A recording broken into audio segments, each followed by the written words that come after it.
नमस्कार दोस्तों, कानून का दरवाजा चैनल में आप सभी का स्वागत है। आज के इस एपिसोड में मैं आप सभी को जानकारी दे रहा हूं कि कुछ लोग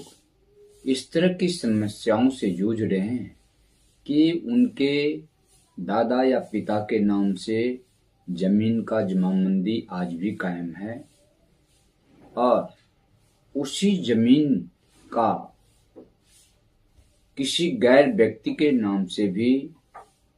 लगान रसीद ऑब्टेन हो रहा है, अर्थात एक ही जमीन का डबल रसीद कट रहा है। तो इस तरह का जो जमाबंदी है, डबल रसीद कट रहा है,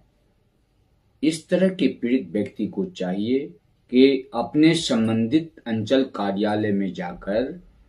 इस बात का तहकीकात करे, इस बात का पता करे कि जिस फर्जी व्यक्ति के नाम से जमीन का रसीद निर्गत हो रहा है उसका बेस क्या है। और यदि यह पता चलता है कि उस फर्जी व्यक्ति द्वारा कोई फर्जी पेपर तैयार किया गया है और अंचल कार्यालय को मेल में ला करके वह रसीद निर्गत करा लिया है, इस तरह के जो व्यक्ति हैं जो डबल रसीद कटाए हुए हैं, वे फर्जी रसीद के आधार पर असल भूस्वामी को जोत आबाद करने पर रोक लगा रहे हैं, अर्थात डिस्टर्ब कर रहे हैं। कहीं कहीं तो इस तरह की समस्या है कि जो भूस्वामी थे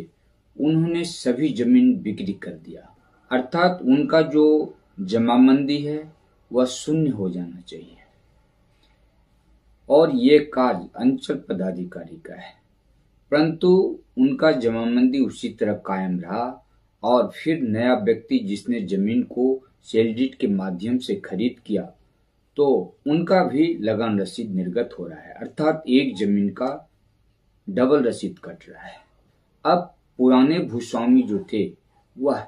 नए भूस्वामी को, जिन्होंने की जमीन रुपया अदा करके खरीदा है, उन्हें डिस्टर्ब कर रहा है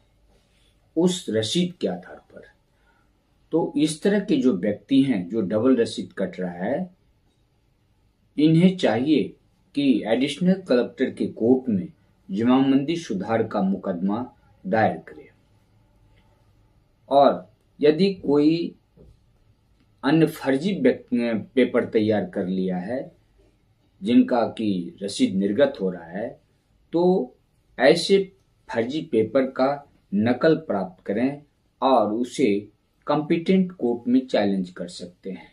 इस तरह से इन समस्याओं का समाधान हो सकता है। तो दोस्तों,